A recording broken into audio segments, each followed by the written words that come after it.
Astaghfirullah.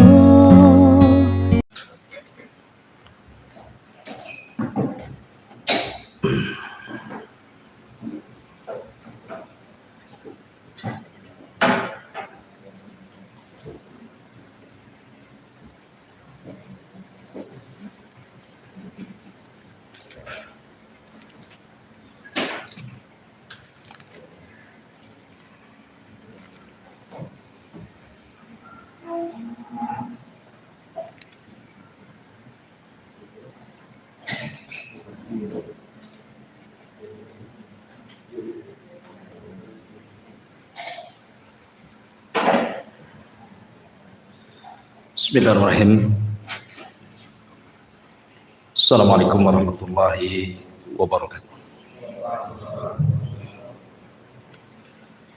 Alhamdulillah wassalatu wassalamu ala Rasulillah wa ala alihi wa sahbihi wa mawalah wa la hawla wa la quwata illa billahi wa ba'd.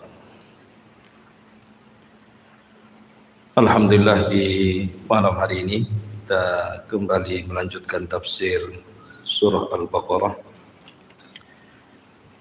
dan kemarin kita masih bercerita tentang kisah Nabi Allah Adam alaihi salatu wassalam dan sujudnya para malaikat kepada Adam alaihi salatu wassalam sampai ayat 35 kalau tidak salah ya. A'udzubillahi minasyaitonir rajim. Bismillahirrahmanirrahim. Fa'azallahuma asyaitanu anha fa'akhrajahuma mimma kana fi. Wa qulna ihbitu ba'dukum li ba'din adu wa lakum fil ardi mustaqarrun wa mata'un ila hin. Fatalaqqa Adamu min rabbih kalimatin fataba alaihi innahu huwat tawwabur rahim. Qulna ihbitu minha jami'a fa imma ya'tiyannakum minni hudan faman tabi'a hudaya fala khaufun alaihim wala hum yahzanun. Maka syaitan pun kemudian menggelincirkan keduanya, maksudnya Adam dan Hawa, anha dari sorga. Fa akhrajahuma, maka Allah subhanahu wa ta'ala mengeluarkan keduanya, mimma kana fi, dari apa-apa yang ada di dalam sorga tersebut. Wa qulna ihbitu, dan kami katakan turunlah kalian, maksudnya Adam, Hawa dan Iblis, ba'dukum li ba'din adu, sebagian kalian akan menjadi musuh bagi yang lainnya. Walakum fil ardi mustaqarrun wa mata'un ilahin, dan bagi kalian di bumi sebagai tempat tinggal kalian, dan kami berikan kenikmatan sampai batas waktu yang ditentukan. Fatalaqqa Adamu min rabbih kalimatin, maka Adam pun kemudian diajarkan dari Rabbnya beberapa kalimat, maksudnya kalimat tobat. Fataba alaihi, maka Allah pun mengijabah tobatnya. Innahu huwat tawwabur rahim, dia zat yang maha penerima tobat dan maha kasih sayang. Qulna ihbitu minha jami'a, kami katakan turunlah kalian semuanya, maksudnya Iblis, Adam dan Hawa. Fa imma ya'tiyannakum minni hudan, kelak kalau datang petunjukku kepada kalian, faman tabi'a hudaya, siapapun yang mengikuti petunjukku, fala khaufun, tidak perlu ada takut, alaihim, atas mereka, wala hum yahzanun, dan tidak perlu mereka bersedih hati. Baik. Ma'asyiral muslimin yang dimuliakan Allah subhanahu wa ta'ala, ayat ini menjelaskan kepada kita tentang permusuhan antara Iblis dengan Adam dan juga Hawa, dan kelak dengan anak turunannya. Maka malam ini kita akan fokuskan bicara tentang alam asyayatin. Kita akan menjelajah tentang kehidupan alam syaitan, maksudnya dari kalangan jin. Bagaimana kehidupan syaitan-syaitan jin itu? Kemudian apa saja cara mereka menggoda anak Adam? Kemudian kenapa Allah Subhanahu wa taala menciptakan iblis dan syaitan? Apa hikmahnya? Kemudian langkah-langkah mereka. Kemudian dari mana mereka diciptakan? Bagaimana kehidupan mereka? Apakah mereka sama dengan manusia? Dan begitu seterusnya, nanti kita akan ulas tentang seputar kehidupan alam jin dan juga syaitan. Ma'asyiral muslimin yang dimuliakan Allah Subhanahu wa taala. Pertama, kita harus meyakini tentang wujudul jin. Jin itu ada. Kenapa saya membahas soal jin dan syaitan? Karena iblis itu bagian daripada jin. Dan itu pendapat yang kuat berdasarkan firman Allah Subhanahu wa taala, "Kana minal jinni fa fasaqa an amri rabbih." Iblis itu bagian daripada jin yang melakukan kefasikan kepada Rabbnya. Berarti iblis itu bagian daripada jin. Makanya kita akan ulas kehidupan jin. Tentang keberadaan jin, Syekhul Islam Ibn Taimiyah rahimahullahu ta'ala mengatakan, lam yukhalif ahadun min tawaifil muslimin fi wujudil jin wala fi anna Allah arsala Muhammadan sallallahu alaihi wasallam ilaihim. Wa hadha li'anna wujudal jinni tawatarat bihi akhbarul anbiya tawaturan ma'luman bil ittirari wa ma'lumun bil ittirar annahum ahya'un uqala fa'iluna bil iradah bal ma'murun manhiyun. Syekhul Islam Ibn Taimiyah rahimahullahu ta'ala mengatakan, tidak ada satupun kelompok dari kalangan kaum muslimin yang menyelisihi tentang keberadaan adanya jin.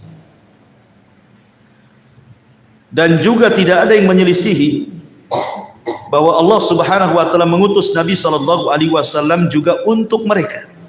Jadi nabinya jin juga adalah nabinya manusia.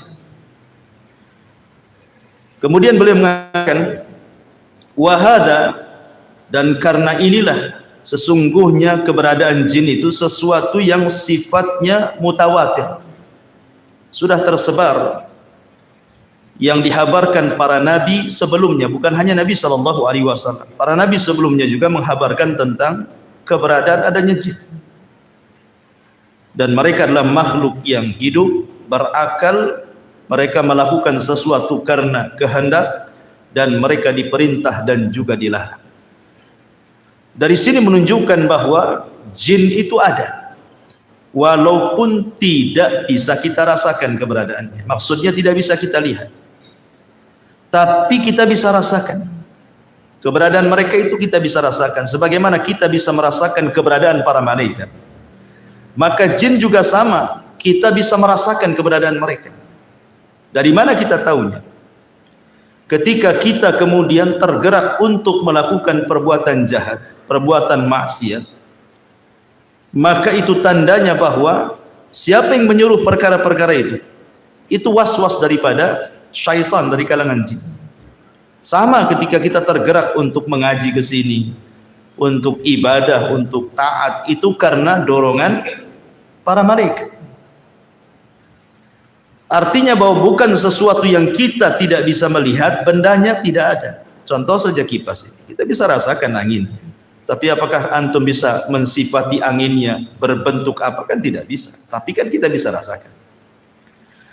Dan Allah Subhanahu wa ta'ala berfirman di dalam Al-Quranul Karim, tepat dalam surah Al-A'raf 27, innahu yarakum huwa wa qabiluhu min haitsu la tarawna. Sesungguhnya mereka, maksudnya kalangan jin itu, mampu melihat kalian, dia maksudnya iblis dan seluruh kabilah-kabilah jin, dari tempat yang kalian tidak mampu melihat mereka. Makanya jin kenapa disebut jin? Lijtinanihim au istitarihim. Maksudnya kenapa disebut jin itu? Karena tertutup. Makanya bayi dalam perut itu disebut janin. Diambil dari kata jin karena tidak tampak kan gitu. Karena jin itu tidak tampak. Ma'asyiral muslimin yang dimuliakan Allah Subhanahu wa taala.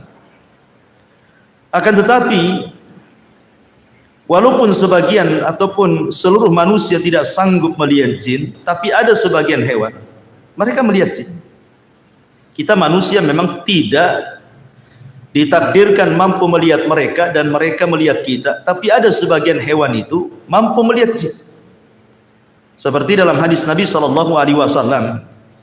Nabi SAW bersabda dalam hadis Jabir yang dikeluarkan oleh Abi Dawud dalam sunannya, "Idza sami'tum nibahal kilab wa nahiqal hamir bil lail fata'awwadhu billahi minasyaitani fa innahunna yarawna ma la taraw."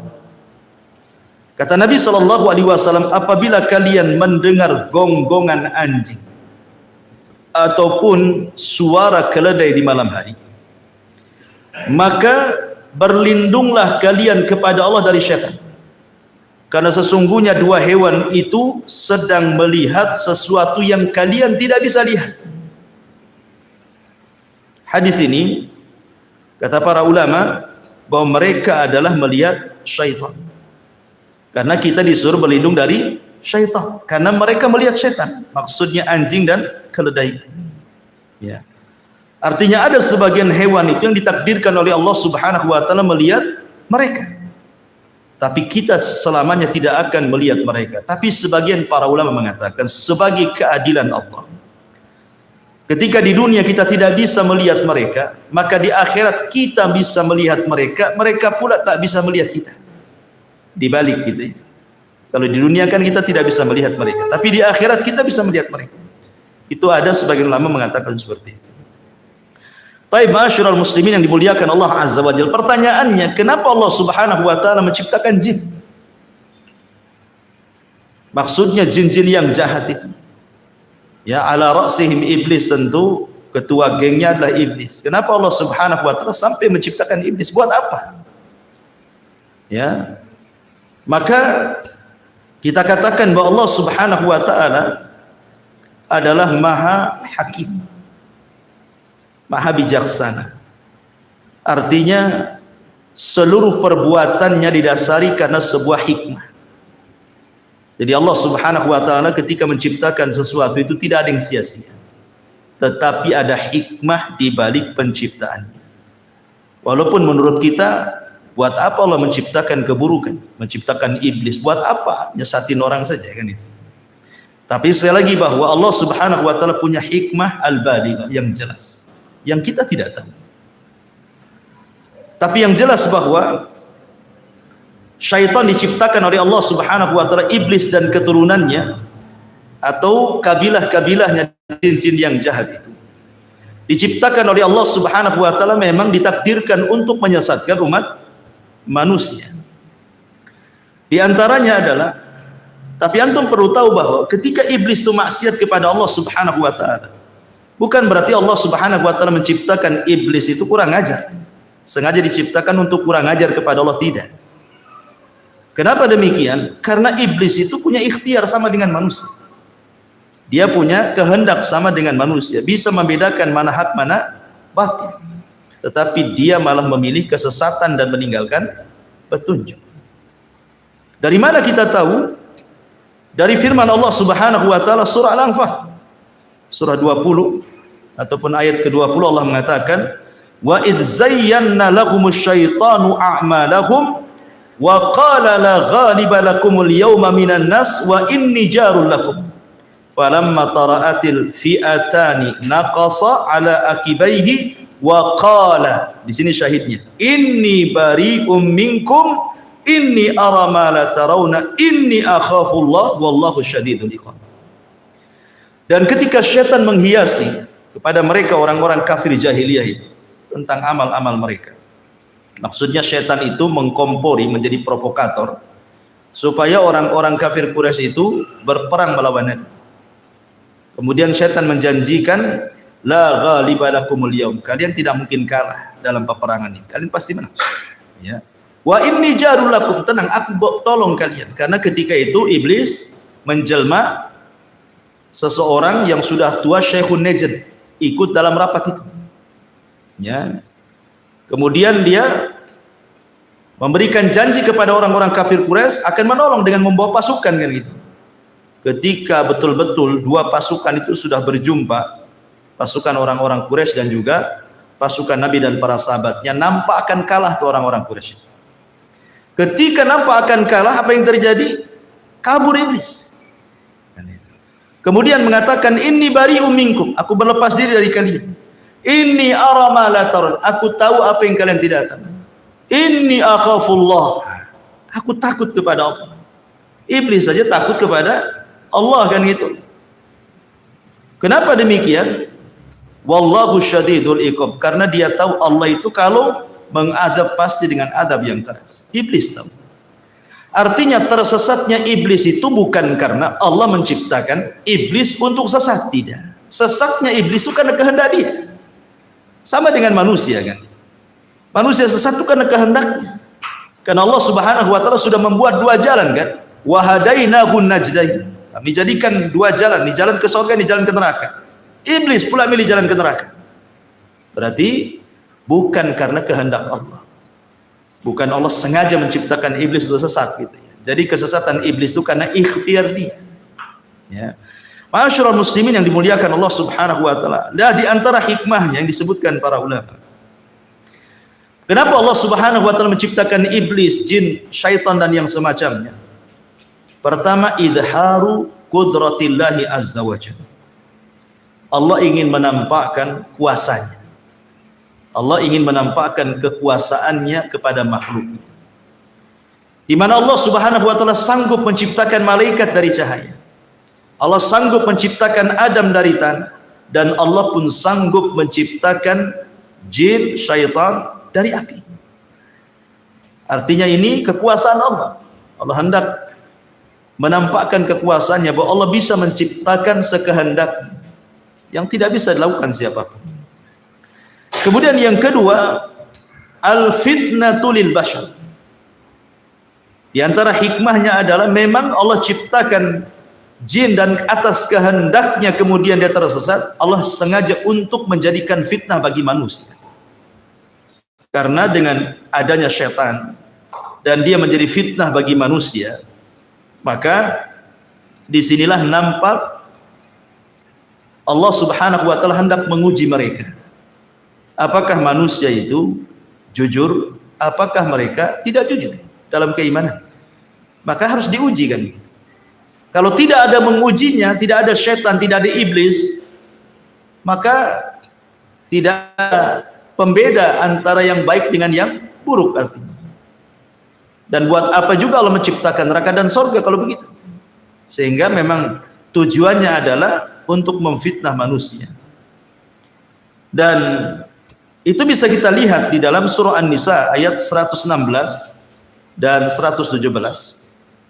Di mana Allah mengatakan, mengambil ucapan iblis, apa kata iblis? La takhidanna min ibadika nasiban mafruḍa wa la udhillannahum wa la umanniyannahum wa la amurannahum fala yubattikunna adhanal an'am wa la amurannahum fala yughayyiranna khalqallah wa man yattakhidhish syaitana waliyan min dunillah faqad khasira khusranan mubina.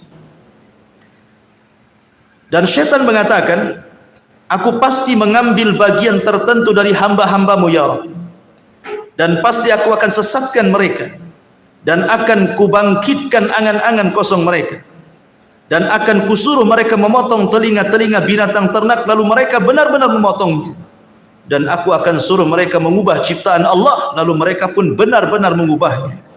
Barang siapa yang menjadikan setan sebagai pelindung selain Allah, maka sungguh dia telah menderita kerugian yang nyata. Dia di antara hikmahnya Allah Subhanahu wa taala menciptakan syaitan, iblis atau jin yang jahat itu untuk membuat fitnah. Ya.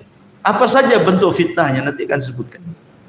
Kemudian yang ketiga, tahqiqus sifatil ilahiyah, untuk mewujudkan sifat ketuhanan, di mana di antara nama dan sifat Allah Subhanahu wa taala adalah Al-Ghafur. Allah itu zat yang maha pengampun. Karena di antara sifat Allah Subhanahu wa taala adalah Al-Ghafur, tentu sifat ini bukan hanya sekedar melekat kepada Allah saja, tapi juga harus ada kenyataannya. Ya. Harus ada yang berbuat salah kemudian bertobat. Maka terjadilah sifat Allah atau nama Allah Al-Ghafur, mengampuni. Lah kalau tidak diciptakan syaitan, macam mana manusia akan salah? Ya kan? Manusia tidak akan bersalah kan itu. Tidak ada syaitan, tidak mengganggunya. Makanya kemudian ini juga salah satu disebutkan para ulama supaya terciptanya, terwujudnya sifat Allah dan namanya yang disebut dengan Al-Ghafur. Kemudian juga yang keempat, ad-dunya daru ikhtibaril insan, bahwa dunia ini memang tempat ujian bagi manusia. Jadi Allah Subhanahu wa taala menciptakan manusia, kemudian menempatkan manusia di bumi, kemudian menjadikan mereka khalifah di bumi. Akhirnya Allah Subhanahu wa taala berikan nikmat yang banyak kepada manusia, yang kalau kita hitung nikmatnya itu tidak mungkin kita hitung. Wa in ta'uddu nikmatallahi la tuhsuha. Kalau engkau hendak menghitung nikmat Allah, tidak mungkin kehitung, saking banyaknya kan itu. Maka karena Allah Subhanahu wa taala sudah memberikan banyak nikmat kepada manusia, menyenangkan manusia, memudahkan hidup manusia, maka Allah Subhanahu wa taala jadikan dunia ini darul ikhtibar. Allah akan memberikan ujian kepada mereka. Siapa yang taat, siapa yang bermaksiat kan itu. Maka karena dunia ini tempat ujian, harus ada yang bermaksiat, harus ada yang taat, harus ada yang berbuat baik, harus ada yang melakukan perbuatan dosa. Lah salah satunya adalah yang menyebabkan manusia itu melakukan keburukan adalah karena was-was daripada syaitan. Ya. Maka akhirnya kemudian ada yang tergoda syaitan, akhirnya tidak sanggup memegang ujian Allah, bermaksiatlah dia kepada Allah Azza wa Jalla. Ini juga di antara hikmahnya. Kemudian juga di antara hikmahnya adalah untuk supaya menjadi pelajaran kepada para malaikat, menjadi pelajaran kepada orang-orang yang beriman, baik dari kalangan para nabi ataupun para pengikut orang-orang yang beriman, bahwa hati-hati jangan melakukan dosa. Sebagaimana kemudian Allah Subhanahu wa taala murka kepada iblis, mengutuknya, mengeluarkan dari surga, mengusirnya lagi. Disebabkan apa? Dosa. Karena tidak mau sujud kepada perintah Allah Subhanahu wa taala kan. Ketika Allah mengatakan usjudu li Adam fasajadu illa iblis, gitu ya. Ketika Allah mengatakan sujudlah kalian kepada Adam, semua malaikat sujud kecuali iblis. Aba wastakbara wa kana minal kafir. Sombong, enggan, termasuk hamba Allah yang kafir. Maka ini juga supaya para malaikat tahu dan tertanam sifat takut dalam diri-diri para malaikat ataupun para nabi ataupun orang-orang yang beriman, jangan seperti mereka. Sebab kalau seandainya seperti mereka, maka Allah pun akan murka sebagaimana Allah murka kepada mereka, kepada para jin yang jahat ya, terutama kepada iblis pembesarnya. Kemudian juga ini juga adalah pelajaran bahwa manusia itu tidak bisa hidup tenang. Harus ada mujahadah, harus ada jihad. Dan itu ya, harus ada kesungguhan di dalam melawan musuh-musuh Allah Subhanahu wa taala. Maka di antara hikmahnya juga supaya manusia tidak hidup leha-leha, malas-malas, tetapi kemudian didorong untuk sungguh-sungguh dalam hidup, beristihad, kemudian mujahadah sungguh-sungguh melawan musuh-musuh Allah Subhanahu wa taala dari kalangan syaitan. Kemudian juga supaya Allah Subhanahu wa taala bisa membedakan mana yang baik, mana yang buruk. Liyamizallahul khabitha minat thayyib. Agar Allah bisa membedakan mana yang jahat, mana yang baik.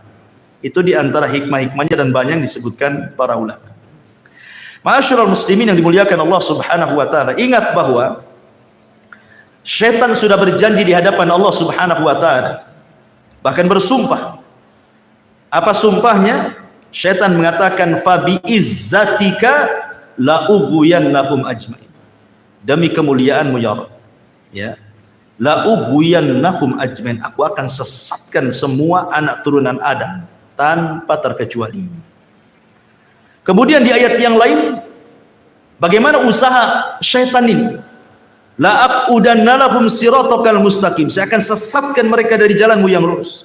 Tsumma la'atiyannahum, sungguh aku akan datangi mereka, min baini aidihim, dari depan mereka, wa min khalfim, dari belakang mereka, wa an aimanim, dari kanan mereka, wa an syamailim, dari kiri mereka, wa la tajidu aktsarahum syakirin, sampai engkau akan dapati kebanyakan mereka tidak akan menjadi hamba yang bersyukur kepada. Ya. Jadi dari sini menunjukkan bahwa iblis antaranya itu dari jin-jin yang jahat, dari kalangan syaitan itu, mereka akan berusaha dari arah mana saja, ya, dari arah mana saja, dengan cara apa saja untuk menyesatkan anak Adam, baik dengan jalur yang baik ataupun dengan jalur yang jahat. Ulama menyebutkan bahwa di antara langkah syaitan atau khutuwati syaitan itu ada 7. Ya, di antara langkah-langkah syaitan itu ada 7. Yang pertama, syaitan itu akan membuat manusia kalau tidak kufur musyrik, disuruh menyekutukan Allah Subhanahu wa taala atau melakukan kekufuran. Makanya kemudian dalam surah Yasin 60 Allah mengatakan, alam ahad ilaikum ya bani adam alla ta'budu syaitan innahu lakum aduwwum mubin. Bukankah aku sudah mengikat perjanjian kepada kalian wahai anak Adam, jangan sembah syaitan karena dia musuh kalian yang nyata. Allah sudah mewanti-wanti, jangan sembah syaitan. Karena memang syaitan itu berusaha supaya manusia menyembah dia. Makanya kemudian Nabi Ibrahim alaihi salatu wassalam mengatakan kepada ayahnya, ya abati la ta'budi syaitan, wahai ayahku jangan sembah syaitan. Karena tujuan syaitan itu bagaimana manusia menyembah, ya, melakukan kesyirikan dan kekufuran. Tapi kalau tidak berhasil, tauhidnya kuat, ya, maka syaitan akan masuk ke langkah kedua. Bagaimana orang itu dibuat melakukan bid'ah, ya. Bagaimana orang itu menyelisihi Nabi, menyelisihi sunnah-sunnah, menyelisihi petunjuk-petunjuknya, akhirnya kemudian disesatkan dari jalan Nabi SAW. Maka mereka berusaha untuk mengacau manusia supaya jauh dari petunjuk Nabi. Makanya ketika kita bicara tentang hadis haud, hadis telaga, ada sekelompok orang itu yang tidak boleh minum, dicegat malaikat, diusir. Kemudian dikatakan oleh Nabi SAW, ummati ummati ya Rabb, mereka umatku biarkan minum. Tapi kemudian dikatakan kepada Nabi SAW, innaka la tadri ma ahdatsu ba'daka innahum ghayyaru wa baddalu. Muhammad, kau tidak tahu apa yang terjadi dengan umatmu sepeninggal. Mereka merubah-rubah syariat, mereka jauh dari petunjuk, mereka tersesat, ya, dan itu adalah langkah syaitan. Kalau tidak bisa antum melakukan itu, karena mungkin antum kuat tamasuk dengan sunnah, memegang sunnah Nabi SAW, turun ke tingkatan ketiga, antum dibuat melakukan dosa besar. Antum dibuat melakukan dosa besar. Allah Subhanahu wa taala mengatakan dalam surah Al-Baqarah ayat 268, asy-syaitan ya'idukumul faqra wa ya'murukum bil fahsya. Syaitan akan membisikkan di telinga kalian, jangan sedekah, jangan zakat, jangan infak, nanti kau fakir, ya. Wa ya'murukum bil fahsya, kemudian syaitan memerintahkan untuk melakukan kekejian, zina, homoseksual, lesbi, mencuri, minum khamar, macam-macam, ya. Maka kalau tidak bisa ini maka mungkin orang ini kuat ibadahnya, kuat takutnya kepada Allah Subhanahu wa taala, maka turun ke tingkatan keempat. Syaitan akan mengarahkan antum untuk melakukan as-saghair, dosa-dosa kecil. Mungkin dosa besar tidak, ya. Anda tidak melakukan zina, tapi Anda melihat aurat perempuan, ya kan? Seperti itu dibuatnya, kemudian orang itu melakukan dosa kecil. Kemudian kalau tidak bisa juga, karena memang Anda ini kokoh akidahnya, kokoh sunnahnya, kokoh ibadahnya, maka setan akan beralih ke nomor 5, lebih rendah lagi. Apa itu? Disibukkan dengan perkara-perkara mubah. Perkara-perkara mubah, ya. Nonton bola itu mubah, tidak ada hukum. Tetapi ketika melalaikan sampai nobar antum, sampai jam berapa nobar? Sampai jam 4. Jam 4 ngantuk pula antum. Akhirnya lewatlah subuh. Dimudahkan seperti itu. Perkara-perkara mubah itu disibukkan dengan perkara-perkara mubah. Untuk apa? Untuk dilalaikan dari zikir, dari ketaatan, dari ibadah. Akhirnya dengan menyibukkan perkara yang mubah, dampaknya adalah lupa kepada ibadah. Ini yang nomor 5. Oh, tidak bisa juga rupanya. Yang nomor 5 ini tak bisa juga nih. Turun lagi itu ke yang ke-6. Apa yang ke-6? Antum disibukkan dengan perkara-perkara yang tidak afdol dan meninggalkan yang afdol. Disibukkan dengan perkara sunnah, tapi melalaikan yang wajib. Antum sibuk sholat malam, bagus sholat malam, bagus sholat malam. Ya. Tapi subuhnya antum nguap-nguap, wah. Sholat malamnya khusyuk antum. Masya Allah, Al-Baqarah antum baca. Ya. Khusyuk sholat malamnya, subuhnya pula kelihap-kelihap nggak jelas. Itu namanya mengambil sesuatu yang mafdul, meninggalkan yang afdol namanya. Yang tidak afdol, yang sunnah antum kerjakan dengan khusyuk, dengan luar biasa, yang jelas-jelas wajib pula akhirnya antum lalaikan. Ya. Oh, ini tak bisa juga nih. Yang terakhir nih setan. Kalau sudah tidak bisa ini semuanya, maka setan tidak bekerja sendiri. Setan akan bekerja sama dengan manusia. Ini kan kerjaan setan sendiri. Dia sudah nggak sanggup nih sendirian nih. Ini harus dilawan rame-rame nih. Kerjasamalah setan dengan manusia.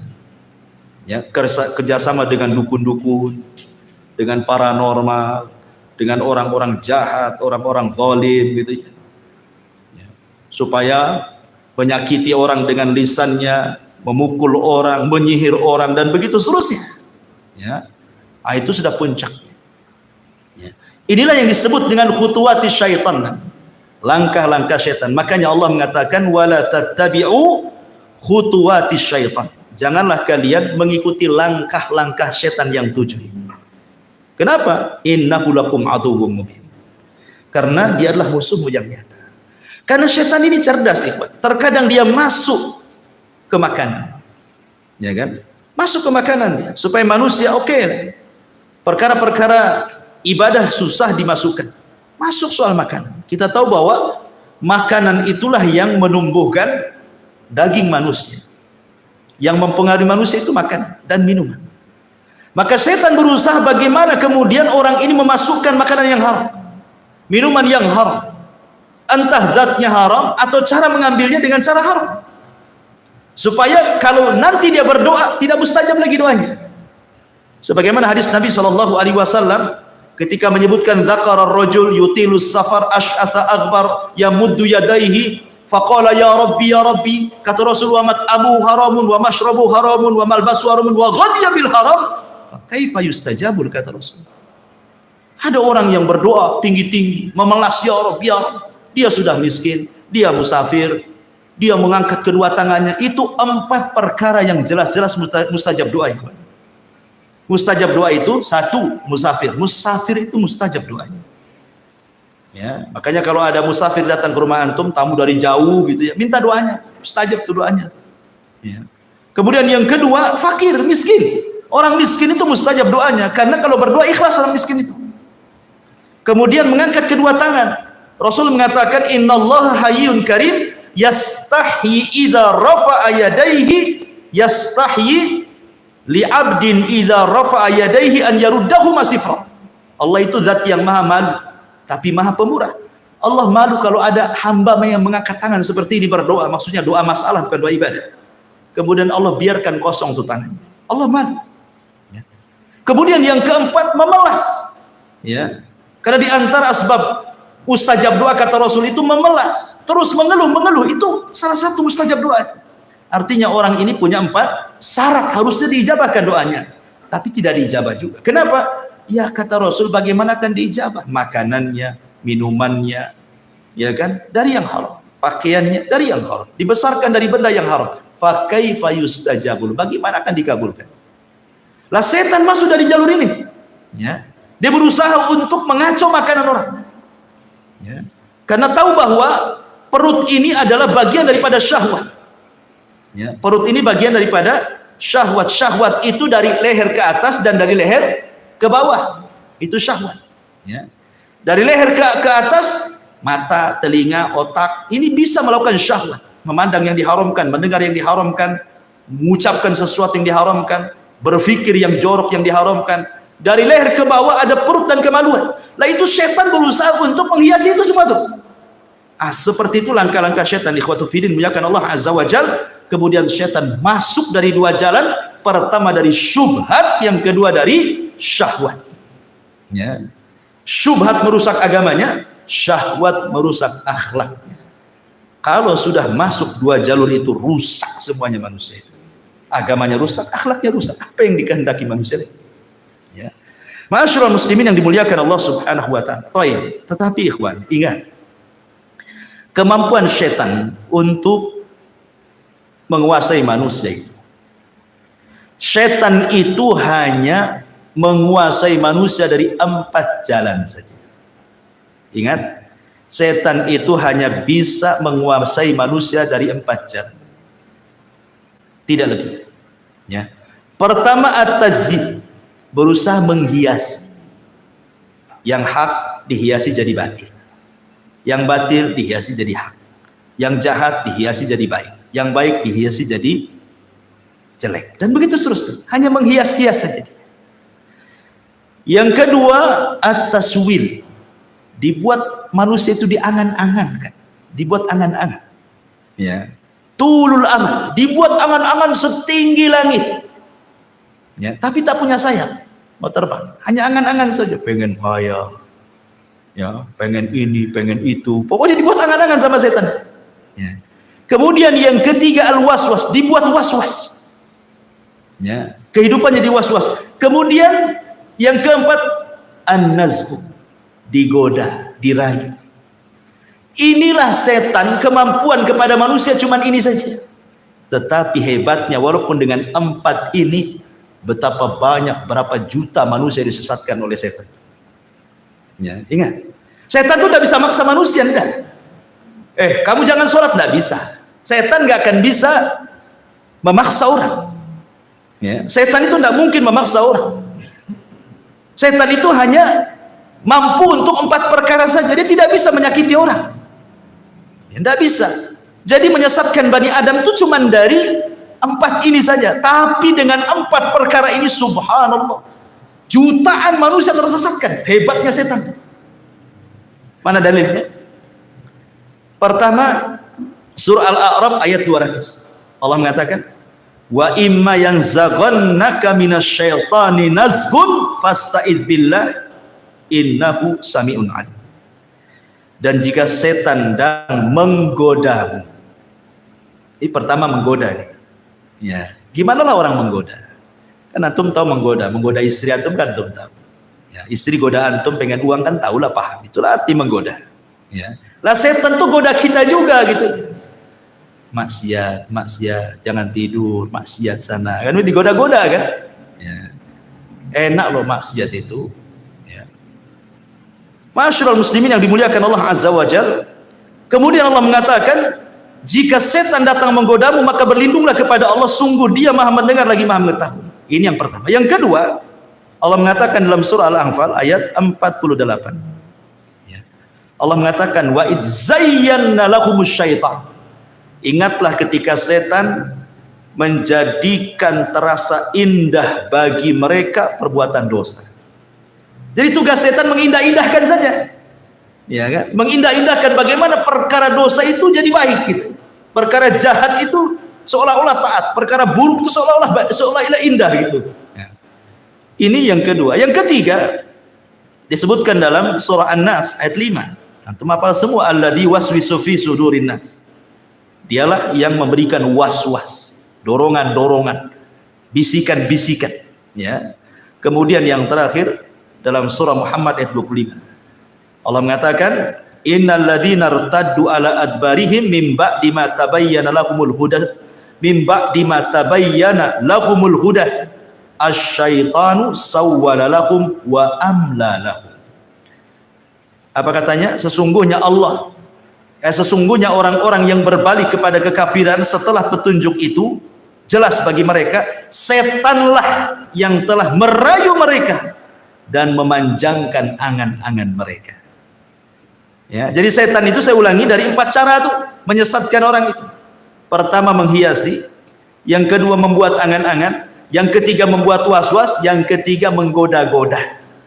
Tapi dengan 4 cara ini betapa banyak kemudian kemaksiatan yang terjadi. Pembunuhan, perzinahan, minum khamr, ya kan, kejahatan, penghinaan, cacian, makian, merendahkan, ghibah, namimah, macam-macam dosa keluar tuh. Ya kan? Lihat ketika Qabil membunuh Habil. Siapa yang ngasih waswas Qabil? Syaitan. Bil, tengoklah tuh cewek yang akan kau nikahi, tengok pula kembaranmu cantik, mana akan begitu. Tengoknya kembarannya lebih cantik, tengok kembaran Habil kok tak cantik, tak mau saya. Kan gitu ya.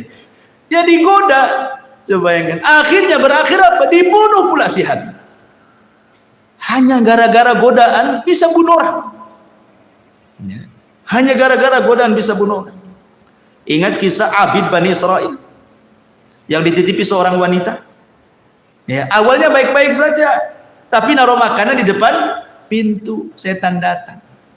Kok ini ulama Bani Israel, tak sopan kau naruh makanan di depan pintu. Ketuklah pintunya, ucapkan salam, nanti mati kau tak tahu, katanya.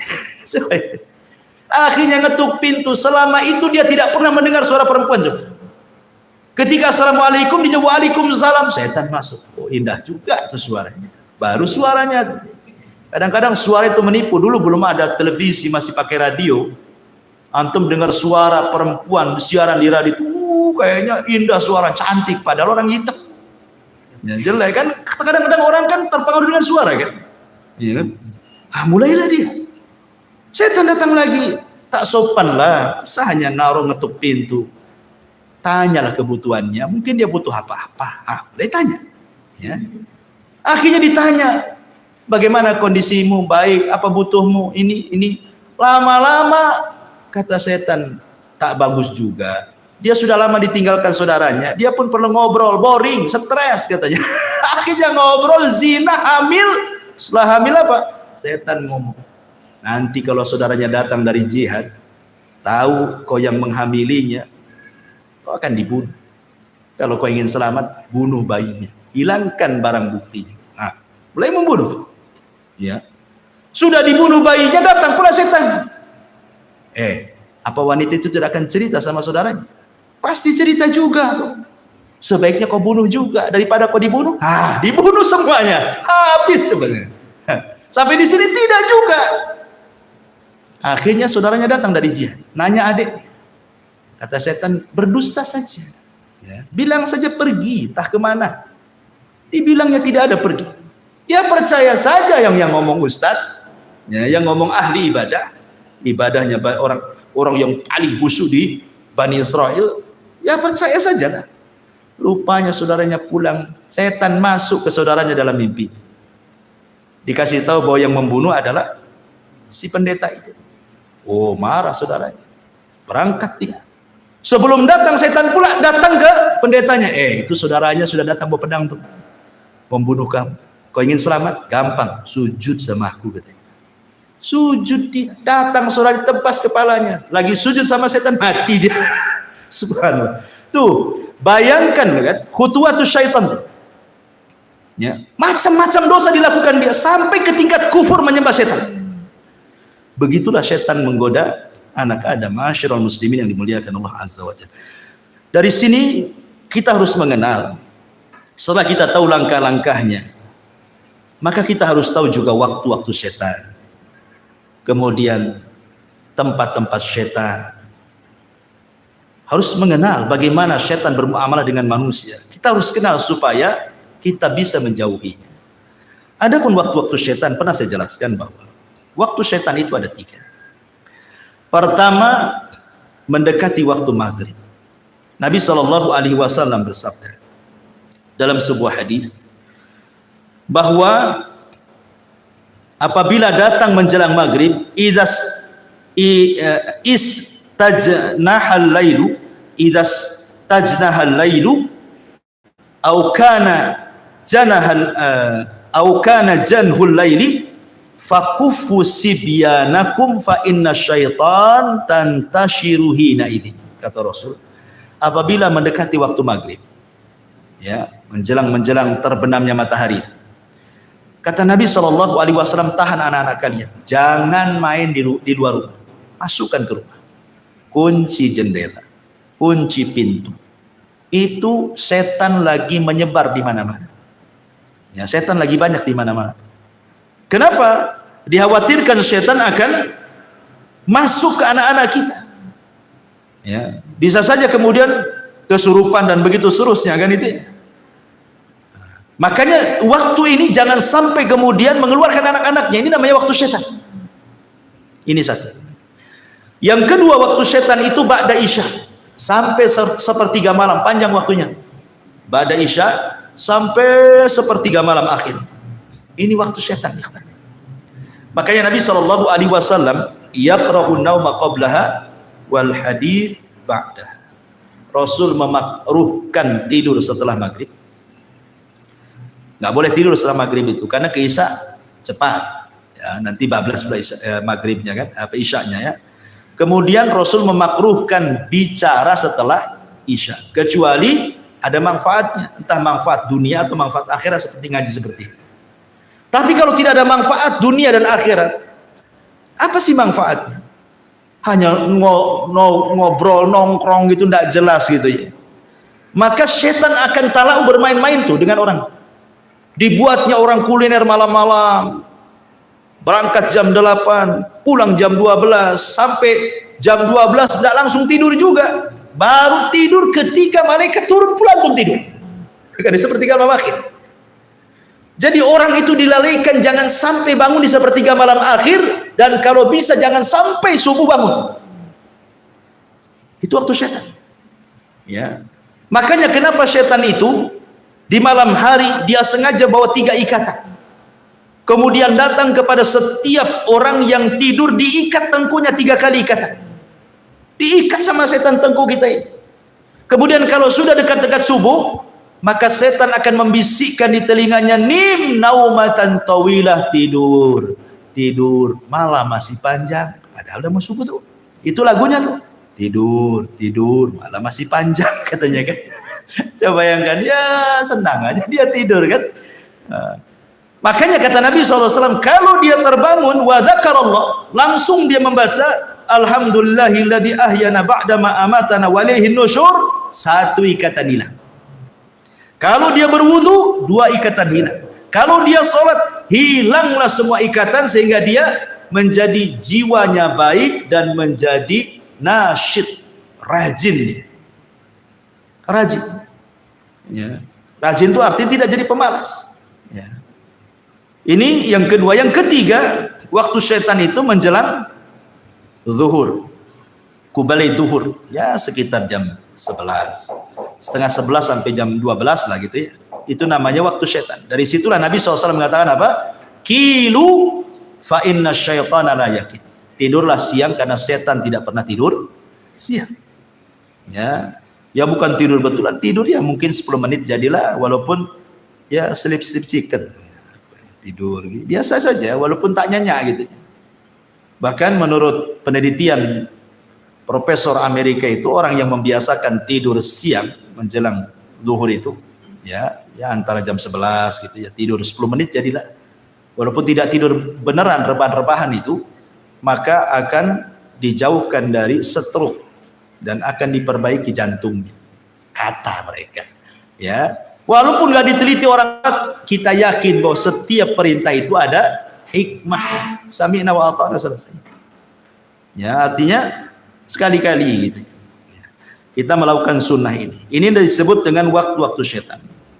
Ya, ada juga waktu-waktu yang kita disuruh untuk isti'adzah. Ya, kapan itu? Pertama, waktu marah. Ini setan masuk ke badan kita. Orang marah itu setannya masuk. Waktul ghadab. Makanya kenapa kata Nabi SAW, apabila engkau marah dalam posisi berdiri, duduk. Kalau masih marah juga, baring. Kalau masih marah juga, wudu. Masih marah juga, sholat. Masih marah juga, tak tahulah, memang pemarah dia. Artinya sudah macam-macam nih kan. Jadi tahap-tahapan Nabi SAW itu sudah dikasih tahu. Ya. Kemudian yang kedua, waktu syahwat. Waktu ketika orang itu syahwatnya bangkit. Isti'adzah kepada Allah Subhanahu wa ta'ala. Apalagi anak-anak muda yang belum kawin, kan? Bahaya. Maka disuruh puasa untuk meredakan syahwat. Kemudian juga qabla shalah, menjelang waktu salat. Biasanya setan datang tuh.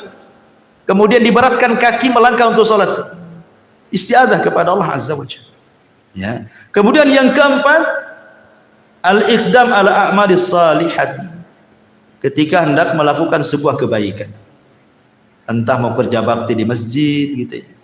Entah mau sedekah, entah mau apa, pokoknya ada saja. Enggak bisa lewat dia, lewat istrinya. Bang, jangan sedekah dulu lah, Bang. Kenapa deh? Ambillah motor dulu. Kan gitu. Jadi nggak bisa lewat dia, lewat istrinya kan itu.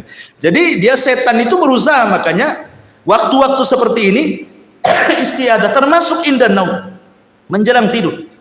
Makanya Nabi SAW meruqyah dirinya dengan membaca 3 qul, kemudian mengoles-ngoles badannya, mengusap dari atas kepala sampai kaki.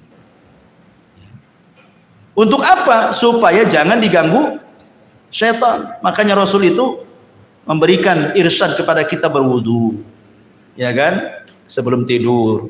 Kemudian membaca 3 qul, 3 kali diusapkan semua badan. Ya, kemudian kalau kita ingin bertasbih, tasbih 33 kali, tahmid 33 kali, takbir 34 kali, kan gitu ya. Baca ayat kursi. Nah, maka orang yang sebelum tidur seperti ini, ikhwan, saat tidur itu malaikat akan ada di samping kiri kanan kita. Setiap kita guling ke kiri, maka malaikat sebelah kiri akan mengatakan Allahumma gfirlahu, Allahumma arhamhu. Ya Allah, ampuni orang ini, ya Allah rahmati orang. Kalau berguling lagi ke kanan, malaikat sebelah kanan ngomong gitu juga sampai dia bangun. Coba bayangkan, seandainya Allah takdirkan dia meninggal dalam posisi dia sedang didoakan malaikat, ya kan? Tapi kalau nggak berdoa, ya samping kirinya setan lah. Apalagi dibuat mimpi-mimpi buruk lagi, mimpinya itu jatuh dari atas ranjang. Baik. Masyaallah muslimin yang dimuliakan Allah Azza wa Jalla. Ini juga diantara waktu-waktu kita disuruh untuk isti'adzah. Ya. Kemudian bagaimana syaitan itu masuk dalam kehidupan manusia? Kita tahu bahwa Allah Subhanahu wa taala berfirman dalam surah Al-Fatihah, Alhamdulillahi Rabbil Alamin. Segala puja dan puji hanya milik Allah, Rabb semesta alam.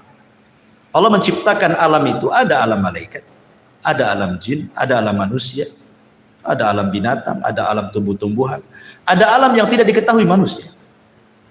Yang tampak itu sedikit, yang tidak tampak itu banyak. Ya. Wa yakhluqu ma la ta'lamun. Allah menciptakan yang kalian tidak tahu. Ada alam-alam yang kita tidak tahu. Ya. Intinya bahwa di antara dua makhluk yang berakal yang Allah ciptakan yang ada hubung kait dengan manusia, pertama malaikat. Malaikat sejak sujud kepada Adam, sejak itulah ada hubung kait antara malaikat dengan Adam dan dengan seluruh anak keturunannya. Malaikat akan senantiasa bersama manusia. Ya. Sejak janinnya, dia yang meniupkan ruhnya, dia yang mencatat takdirnya, ya kan? Kemudian lahir dengan selamat. Nah, kemudian setelah lahir ke dunia, maka malaikat akan menjaga dia. Wa inna alaikum lahafidin. Sungguhnya Allah utus kepada kalian malaikat-malaikat penjaga. Kemudian setelah balik, mukallaf, malaikat catat, raqib dan atid amalan baik kita, kan itu. Dan begitu seterusnya. Ada malaikat terbang ke sana kemari mencari majelis ilmu, majelis zikir. Ada malaikat tiap Jumat berdiri di pintu masjid, mencatat orang yang pertama bagikan korban unta, kedua bagikan korban sapi, ketiga bagikan korban kambing, keempat bagikan korban ayam, kelima bagikan korban telur ayam. Habis telur ayam. Tak ada, tak mungkin tai ayam, kan itu. Artinya bahwa sudah malaikat ada yang berdiri di pintu masjid setiap Jumat. Jadi malaikat itu memang ada hubung kait dengan kita semuanya. Sampai ketika mati malaikat juga yang mencabut ruh kita. Ketika kita di alam kubur malaikat juga yang tanya kita, raqib dan atid. Dan begitu sampai masuk ke dalam sorga, yang bukakan pintu sorga juga malaikat Ridwan. Dan begitu seterusnya. Malaikat nggak akan lepas dari manusia. Sejak hidup sampai mati, sampai masuk sorga atau masuk neraka. Jin juga sama. Jin akan masuk dalam kehidupan manusia. Ya, apa saja tadakhulnya setan kepada kehidupan Bani Adam itu. Ma'asyiral muslimin yang dimuliakan Allah Azza wa Jalla, yang pertama tentu yang paling bahaya adalah setan masuk dalam kehidupan manusia. Tadi saya sudah katakan, setan akan berusaha untuk membuat kufur kita, membuat kufur anak Adam supaya menjadi pengikut dia, kan itu ya, masuk neraka sama-sama. Kemudian yang kedua, setan juga akan berserikat kepada manusia pada harta manusia dan anak-anak manusia. Ya, masuk ke harta manusia itu maksudnya entah mencuri dapat harta, kan itu, entah suruh korupsi dapat harta, entah ngambil hak orang lain dapat harta, dan begitu seterusnya. Atau masuk ke anak-anak kita tidak tanggung jawab mendidiknya, akhirnya dia jadi jahat dia. Ya, itu semua adalah godaan setan tadi yang 4 tadi. Menghiasi, menggoda, membuat angan-angan, membuat was-was. Nah, kemudian juga yang ketiga, setan masuk juga pada seluruh kehidupan manusia. Antum rapat, setan juga ada di situ. Makanya lihat di rapat tuh ada juga yang gebrak-gebrak meja. Emosi dia, ada setannya, kan itu ya. Lagi emosi masuk jadi rapat. Lihat ketika Nabi SAW hendak hijrah, rapatlah Abu Jahal di mana? Di Darun Nadwah. Untuk apa? Mensiasati menangkap Nabi, berujung dengan membunuh Nabi. Itu siasatnya. Sehingga Allah mengatakan, wa idh yamkuru bikal ladzina kafaru liyuthbituka aw yaqtuluka aw yukhrijuk. Ketika setan membuat makar kepada manusia untuk memenjarakan Nabi, untuk membunuh Nabi, untuk mengusir Nabi. Jadi orang itu rapat. Abu Jahal dan ketua-tua kabilah rapat di Darun Nadwah. Datang setan menjelma manusia, ikut rapat pula di situ. Coba bayangkan, kalau rapat setan pula pesertanya, kira-kira gimana rapatnya? Kacau ya. Jadi manusia itu masuk ke rapat-rapat manusia itu. Ya. Jadi semua perkara-perkara manusia akan masuk di situ. Dan itu disebutkan dalam sebuah hadis Nabi SAW, inna syaitana yahduru ahadakum inda kulli syai'in min sya'ni. Setan akan masuk kepada salah seorang di antara kalian dalam seluruh perkara kehidupannya dia, sampai kepada makanan. Antum makan, ya, makan. Tiba-tiba kemudian ada, anggaplah nasi jatuh, ya. Setan masuk, jangan diambil, jangan diambil. Ya. Disuruh apa? Mubadzir. Dan Allah mengatakan innal mubadzirina kanu ikhwana syaitan. Orang-orang yang membadzirkan itu termasuk teman-teman setan. Makanya kata Nabi SAW, idza saqatat min ahadikum luqmah falyumithu, kata Rasul. Kalau antum lagi makan, tiba-tiba ada satu nasi jatuh, kata Rasul, ambil, makan. Suruh diambil sama Nabi. Jangan tabdzir, ya kan? Kenapa demikian? Karena Rasul mengatakan, summa liyakulha wala yada'aha lisyaiton. Makan yang jatuh itu jangan tinggalkan untuk setan. Rasul mengatakan jangan tinggalkan untuk setan. Berarti ada setan nunggu-nunggu jatuh tuh. Antum nggak tahu saja kan? Jadi setan tuh nunggu-nunggu depan antum tuh, kapan jatuh. Nah, kalau jatuh jangan diambil. Gitu maksudnya. Kalau diambil, setan kelaparan dia, nggak makan. Tapi kalau antum yang masuk lebih sedikit daripada yang keluar, senanglah setan. Ya. Jadi jangan tabdir mubadzir. Apa banyak sekarang naudzubillah kita lindung kepada Allah ikhwan. Terkadang kita sendiri mengalami di rumah-rumah kita. Kadang istri kita masak ini baru lebih. Terkadang yang dibuang ke tong sampah hampir tiap hari. Ya kan? Ya, ngaku saja. Ya, karena saya juga terkadang seperti itu. Kadang-kadang saya nasihati istri saya. Jangan banyak masak-masak. Kalau masak cukup, ya ibaratnya lebih baik kurang daripada berlebih kan gitu. Kecuali masak banyak untuk tetangga nggak apa-apa. Ya. Kalau untuk dimakan kemudian sampai sayur dibuang karena basi nggak kemakan, nasi dibuang hampir tiap hari, ya Allah kan. Ini sama aja tuh berkawan dengan setan namanya, ngasih makan setan kan. Ya, jadi ini juga sampai masuk kepada perkara-perkara seperti itu. Kemudian faida faragha falyul'iqhu asabi'ahu. Kalau selesai makan tidak cukup sampai di situ kata Rasul, jilati jari-jari kalian. Sampai Rasul nyuruh jilat-jilat. Namanya kalau habis makan kan banyak tuh makanan di tangan itu. Ini udah habis makan belum dijilat, masuk kobokan. Nah, itu kan tuh setan di kobokan. Itu ya, kawan. Ya, kenapa? Alasannya fa innahu la yadri fi ta'amihi yakunu barakah. Kata Rasul, karena kalian tidak tahu di mana berkah makanan itu. Apakah yang dimakan tadi, ataukah yang di tangan, ataukah yang jatuh. Ya.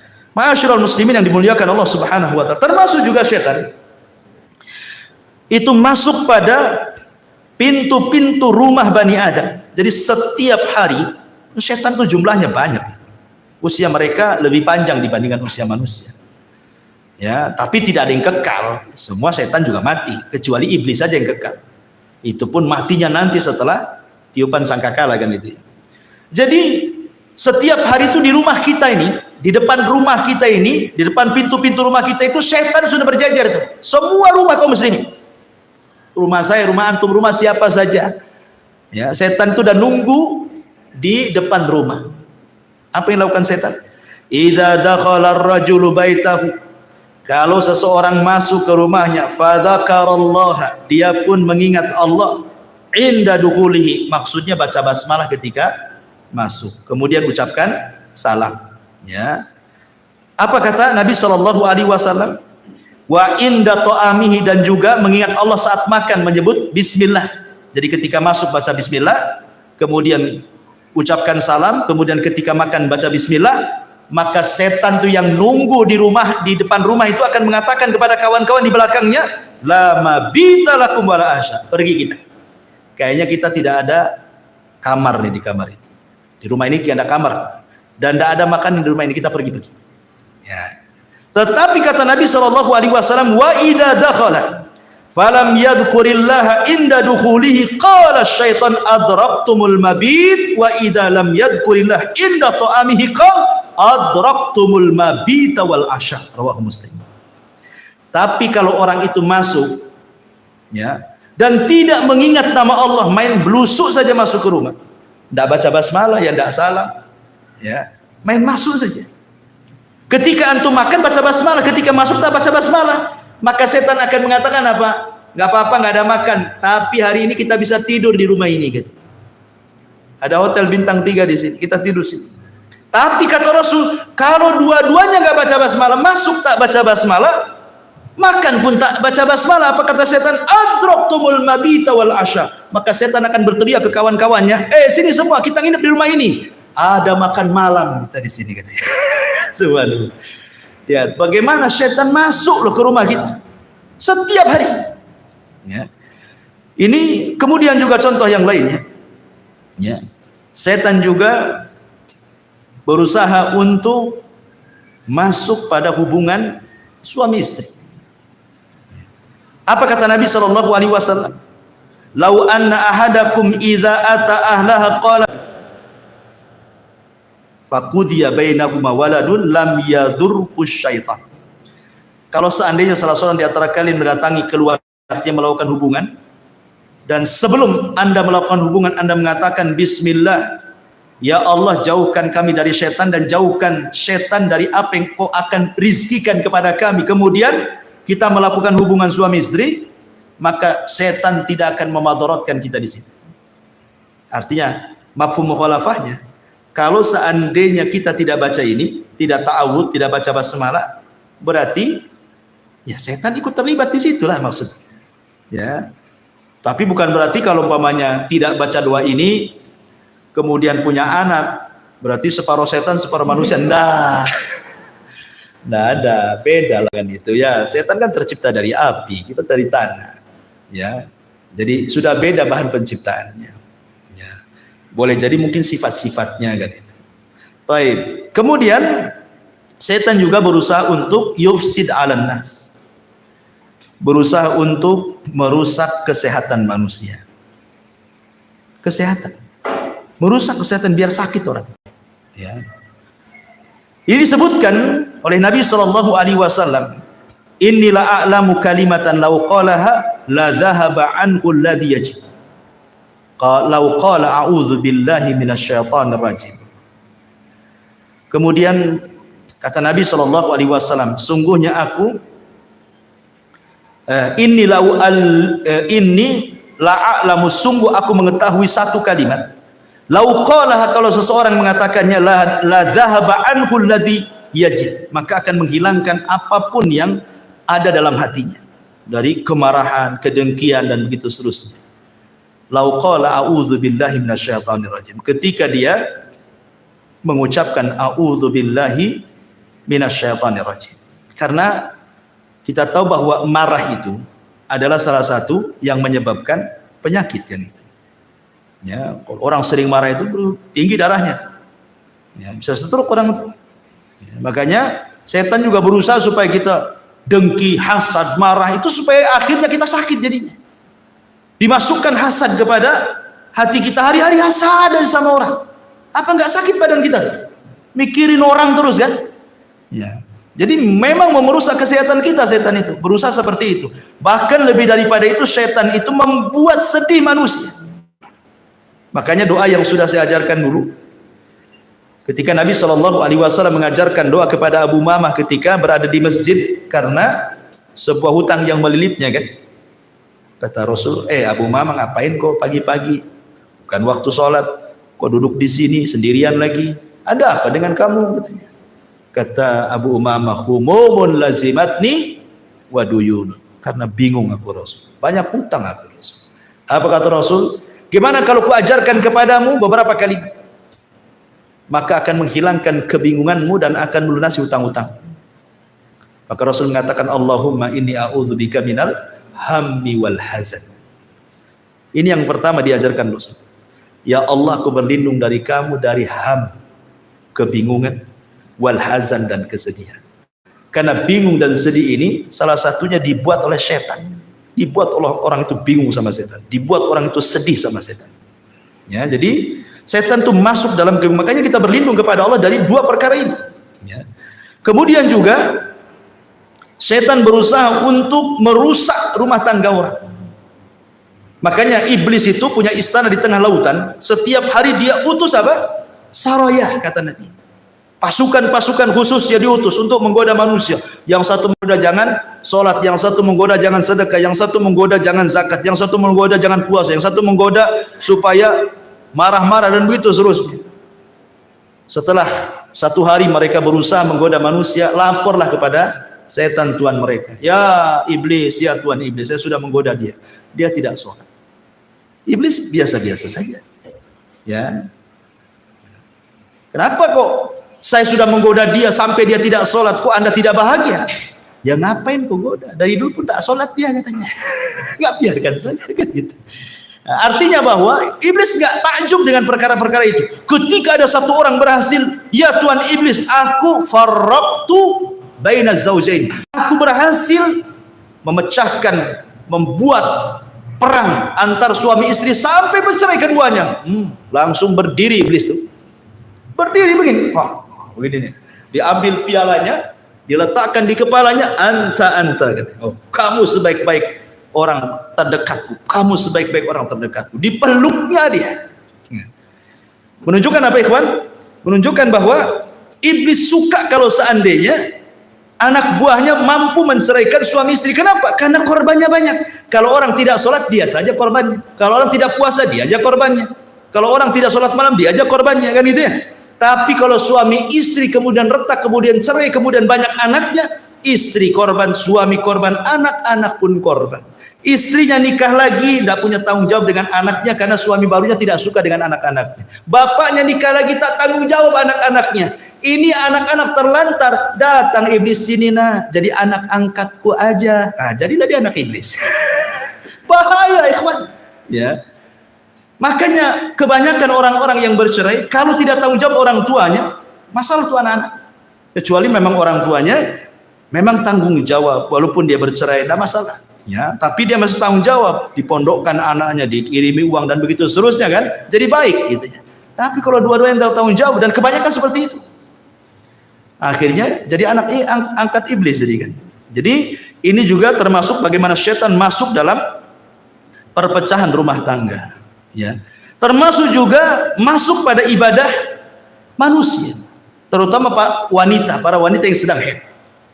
Memang wanita yang sedang haid itu kan mereka tidak puasa, tidak sholat, sehingga mereka dibuat lalai sama setan, tidak mau zikir. Padahal kan walaupun tidak sholat, tidak puasa, wanita itu kan bisa dia zikir, bisa baca Quran dari hafalannya, kan itu ya, bisa berdoa dari hafalannya, tapi dilalaikan semuanya. Ya, ma'asyiral muslimin, yang termasuk juga setan masuk kepada aurat manusia, dibuatnya telanjang manusia itu, ditampakkan auratnya, dan ini yang paling berhasil setan. Ya, tidak ada tempat di dunia ini kecuali antum memandang aurat. Di mana coba tempat yang tidak antum memandang aurat? Tidak ada. Antum baru keluar dari sini aja nih ke situ dan nampak aurat orang. Masuk pasar lebih parah lagi, masuk mall naudzubillah lagi, kan itu. Tidak ada, itu setan berhasil di situ. Ya, enggak laki-lakinya, enggak perempuannya, sama saja. Kemudian juga selain daripada itu, setan juga bahkan mengganggu anak kecil yang baru lahir dengan cara apa? Menusuk lambung sebelah kirinya, tusuk tuh sampai nangis. Makanya setiap bayi lahir pasti nangis. Kenapa? Ditusuk setan tuh sebenarnya, tapi tidak memudaratkan tusukannya, hanya memberitahu aku musuhmu loh, itu aja.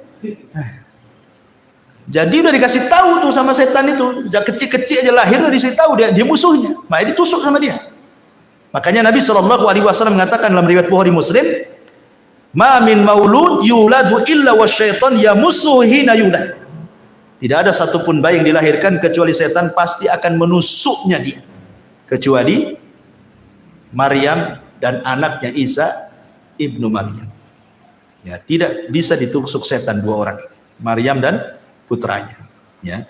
Kemudian juga di antara usaha setan untuk menggoda Bani Adam itu masuk kepada apa? Perkara-perkara bagaimana orang itu dilalaikan dari ibadah, zikir, baca Quran, dibuatnya futur orang. Orang dibuat futur ya kan. Ya, kemudian dihiasi dengan dunia karena sibuk kerjalah, sibuk ini, sibuk itu dan yang lain, akhirnya lupa ibadah, lupa sholat, lupa ngaji, lupa segalanya. Intinya bahwa setan itu sekali lagi sebagaimana firman Allah yang sudah saya sebutkan di atas tadi, dia akan datang dari belakang, dari depan, dari samping kiri, dari samping kanan, atas, bawah, sehingga orang tidak bisa bergerak. Dan setan itu, jin-jin itu kan diberikan usia panjang sehingga mereka biasa menghadapi orang-orang sebelumnya yang cerdas-cerdas. Ya tentu kan sebagaimana levelnya. Ya setan yang dikirim ke ustaz kan beda dengan setan ke antum gitu kan. Setan yang dikirim ke ulama, ke syekh ya mungkin lebih hebat lagi kan gitu ya. Jadi dengan level-levelnya. Karena kehidupan setan pun sama dengan kehidupan manusia. Tapi ma'asyiral muslimin yang dimuliakan Allah Subhanahu wa taala. Sedikit kita menjelaskan tentang gambaran jin dan syaitan ini. Kita tahu bahwa jin dan syaitan tercipta dari api. Ujungnya lah api. Allah mengatakan dalam surah Al-Hijr 27, wal janna khalaqnahu min qablu min naris samum. Dan kami telah ciptakan jin sebelum Adam dari api yang sangat panas. Dan juga Allah mengatakan dalam surah Ar-Rahman 15, wa khalaqal jan mim marijin min nar, dan dia menciptakan jin dari nyala api. Dan juga Nabi SAW mengatakan khuliqatil malaikatu min nur wa khuliqal jan mim marijin min nar.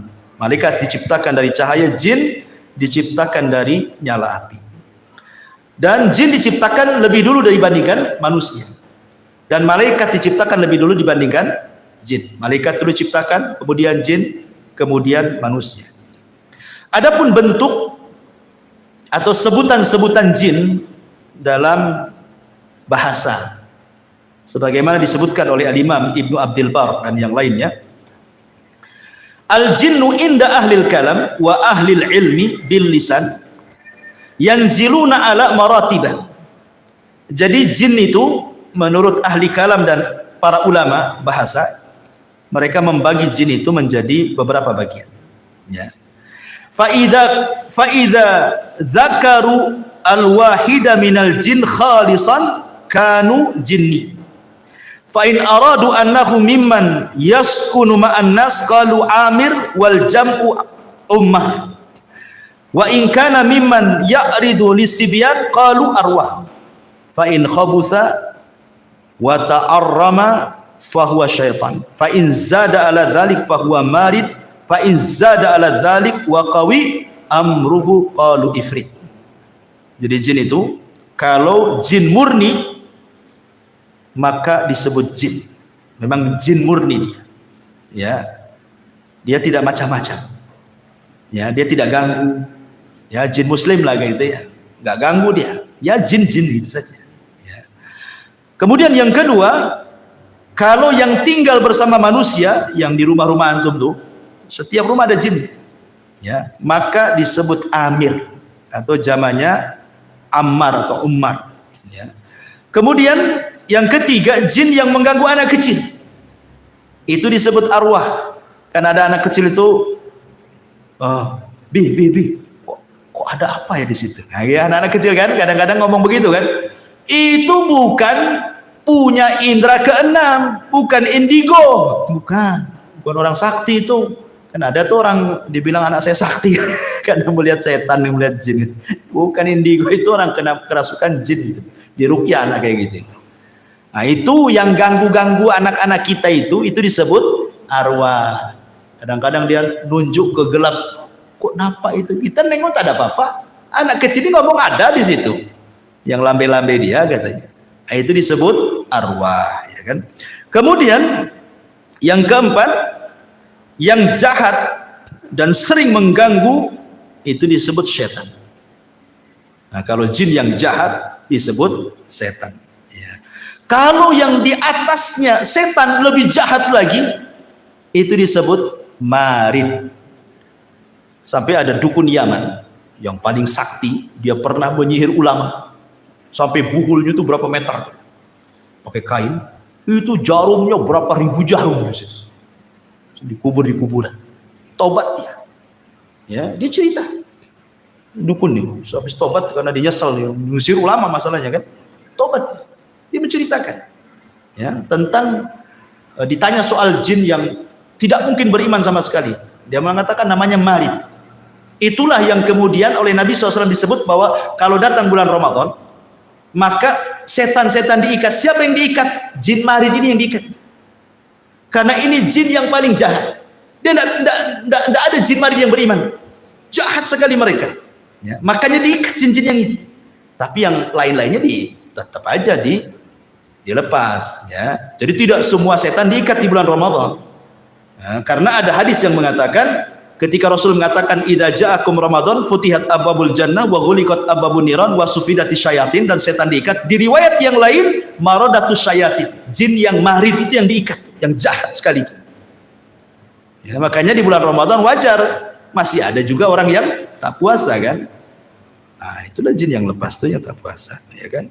Kemudian yang paling jahat lagi, di atasnya marid ada lagi, dan lebih garang lagi dia. Nah, itu disebut ifrit. Dia kuat. Makanya di zaman Nabi Sulaiman, apa kata ifrit? Aku bisa pindahkan istana Balkis sebelum kau berdiri, katanya. Ya kan? Saking kuatnya. Itulah bawahannya iblis. Ifrit. Dia bisa pindahkan istana Ratu Balkis sebelum Sulaiman berdiri lagi. Nah, itu istilah-istilah yang disebutkan para ulama. Kemudian juga Nabi SAW mengatakan al-jinnu salah satu asnaf. Jin itu ada 3 jenis, ya.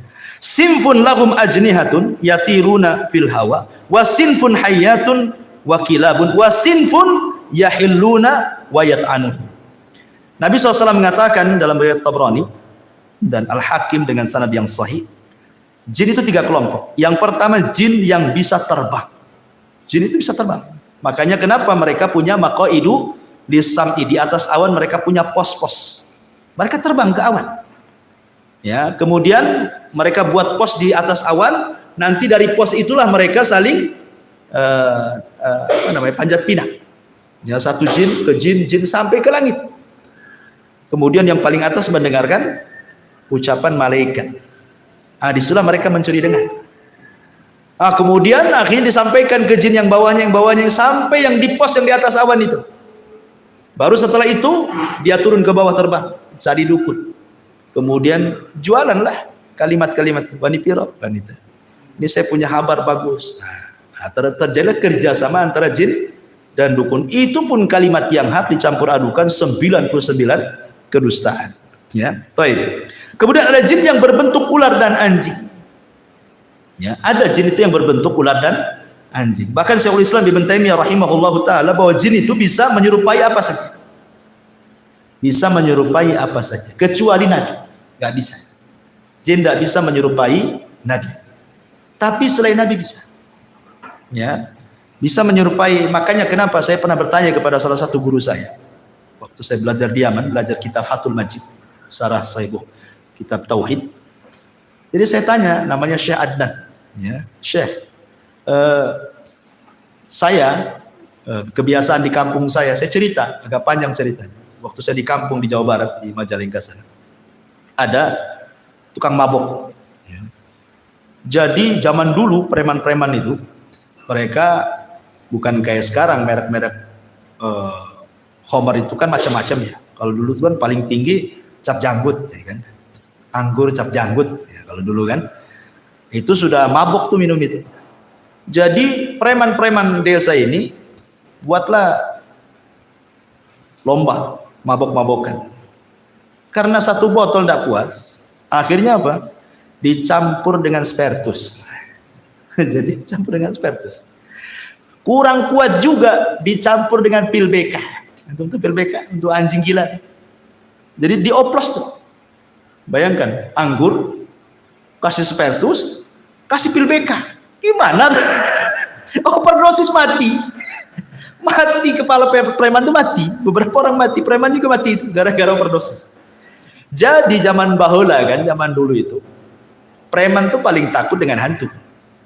Orang-orang dulu kan takut kalau cerita-cerita setan itu karena banyak tahayulnya orang-orang desa.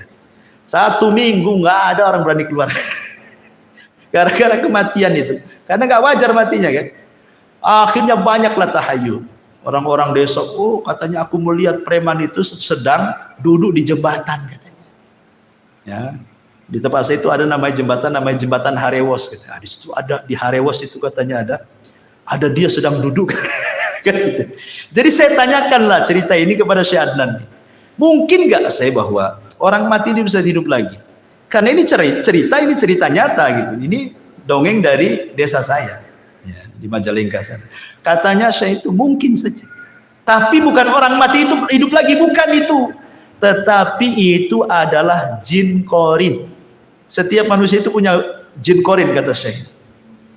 Lah, yang tahu tentang sifat kita, ya bentuk kita itu jin korin kita, karena sejak lahirnya sudah ada pada badan kita kan gitu. Sehingga dia tahu sifat kita, bentuk kita apa. Sehingga dia memungkinkan dia tasyakul persis seperti kita. Jadi ketika dia mati, jinnya ini sudah menakut-takuti orang, karena sudah tugasnya selesai, memberikan waswas orang sudah mati kan. Berarti jin ini keluar, dialah jadi jin yang bebas. Akhirnya nakut-takuti orang. Boleh jadi itu jin korin. Nah, jadi ada jin itu yang berubah bentuk seperti itu, kayak manusia. Bahkan Syekhul Islam mengatakan bahwa ada di sebuah tempat itu, di gunung-gunung, di lembah-lembah itu, jin-jin itu sengaja berubah bentuk jadi manusia, seolah-olah mereka menganggap penunggu di situ. Makanya dulu di zaman jahiliyah kalau lewat di sebuah tempat, maka mereka akan berlindung kepada penghuni tempat itu, kan orang jahiliyah itu. Wahai penunggu tempat ini, gitu kan, tolong jangan ganggu saya, ya, saya mau jalan. Akhirnya ngasih sesajen. Maka dari situlah turun ayat wa innahu kana rijalun minal insi ya'udzuna birijalin minal jinni fazaduhum rahaqa. Turun ayat ini. Ya. Dan ada sebagian kalangan dari manusia meminta bantuan, meminta perlindungan kepada sebagian jin, akhirnya menambah kekufuran. Yang anehnya lagi, jin yang dulunya dimintai perlindungan, jinnya masuk Islam, dianya masih kufur. Kan tidak tahu kalau jinnya masuk Islam, kan? Yang lain nggak nampak. Kan itu ya. Masyaallah muslimin yang dimuliakan. Kemudian juga yang ketiga, ada jin yang lepas dan berjalan ke sana kemari. Ya. Jadi inilah 3 jenis jin. Baik, kalau ada yang bertanya, bagaimana jin itu akan diazab oleh Allah Subhanahu wa taala dengan api sementara dia tercipta dari api? Jin masuk neraka, dihisab oleh Allah sama dengan manusia.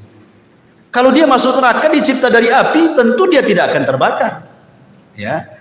Maka ini dijawab oleh Asy-Syaikh atau Al-Imam Ibnu Aqil dalam kitabnya Al-Funun, bahwa jin itu tetap merasakan azab, merasakan sakit kalau dibakar dengan api, sebagaimana manusia juga kalau ditumbuk tanah juga sakit. Karena maksudnya jin tercipta dari api itu asal penciptaannya sama dengan Adam, asal penciptaan dari manusia, tapi anak turunannya tidak dari tanah, ya dari ibu bapak. Makanya kalau antum ambil pisau, antum kemudian iris tangan antum, yang keluar kan bukan pasir, bukan tanah, ya darah, kan begitu. Berarti bukan lagi tanah. Jadi hanya Adam saja. Sebagaimana juga dari kalangan jin itu yang diciptakan cuman bukan iblis, ya di atasnya iblis lagi. Ya apa Sumiyah itu siapa namanya, kata Imam Nukatsir dalam Bidawaniyah. Ya iblis ini kan ceritanya panjang. Dalam cerita Israiliyat disebutkan, ini cerita Israiliyat, tidak ada Quran, tidak ada di dalam sunnah. Jadi ketika jin itu merusak di bumi, ya maka malaikat diturunkan untuk memenjarakan orang-orang jin-jin yang jahat. Kalau tidak mau tobat, mereka akan dibunuh, dipenjarakan, dibuang.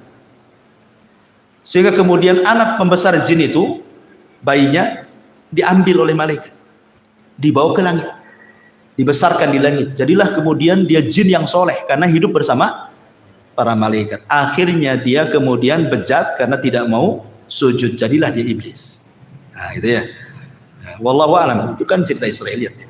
Tapi yang jelas bahwa itu asal penciptaannya saja dari api, anak turunannya bukan api.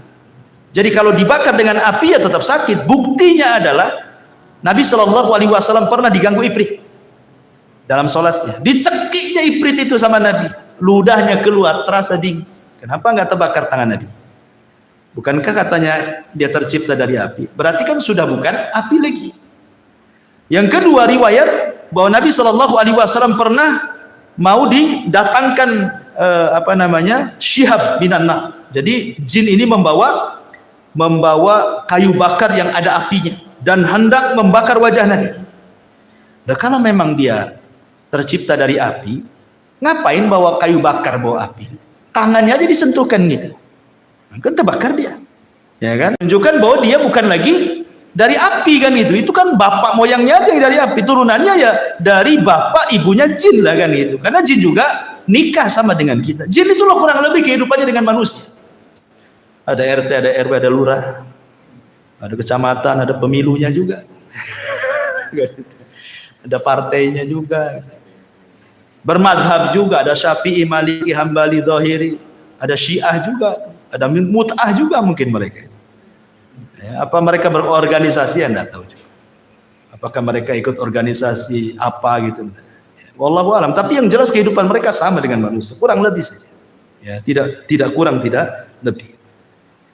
Baik, kemudian jin mukallafun. Jin mukallaf, artinya mukallaf itu sama dengan manusia juga, disuruh sholat, puasa, zakat, haji. Persis. Quran yang kita baca itu juga Quran yang dibaca mereka. Ya, hadis yang kita baca itu pun hadis yang dibaca mereka. Karena nabi mereka dari manusia. Ya, jadi jin itu kebanyakan belajar agama kepada manusia.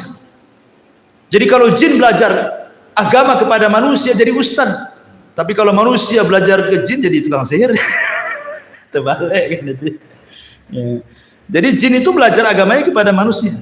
Karena nabinya juga manusia. Wa inna minna salihuna wa inna minna salihuna wa minna duna dzalik kunna taraika qidada. Di antara kami ada yang soleh, ada yang tidak soleh, kami bertingkat-tingkat. Kemudian juga makanan jin disebutkan dalam sebuah hadis Abdullah bin Mas'ud radhiyallahu anhu. Jadi ketika Nabi SAW diundang untuk ceramah di kalangan jin, bagaimana Rasul tahu bahwa di situ ada jin berkumpul ribuan? Ya tentu malaikat yang kasih tahu. Rasul kan tidak melihat jin. Ya, malaikat ngomong kamu ke sana, itu ditunggu oleh bangsa jin, ceramahlah kau di sana kan itu. Nah, setelah Nabi SAW berceramah, ketika itu kemudian jin-jin ini bertanya soal makanan. Kata Rasul SAW, ya, maka Rasul mengatakan, lakum kullu admin dzakarasmallah alaihi yaqa'u fi aidikum au farama yakunu lahman. Kata Nabi SAW, makanan kalian adalah tulang yang habis dimakan orang. Kemudian ketika sudah habis dagingnya, ketika dibuang ke tong sampah, orang ini membaca basmalah, kemudian dibuang, nanti akan kembali dagingnya. Ya, jadi antum kalau makan sop tulang, ya kan, itu banyak tulangnya tuh, ya. Nah, pokoknya yang tulang-tulang lah, tulang ikan, tulang apa, tulang iga. Ya. Ketika antum lempar ke tong sampah, baca basmalah, supaya antum sedekah ke saudara antum dari kalangan jin. Sebab kalau antum baca basmalah, nanti daging itu akan balik tuh. Cuman kita tidak melihatnya. Kalau melihatnya tak jadi tumbuh. Oh, balik lagi dagingnya. Itu makan lagi. Tentu enggak, maksudnya kan yang lihat mereka saja. Ya, balik lagi tuh dagingnya dan itulah makanan mereka. Cuman kadang-kadang kita bakhil.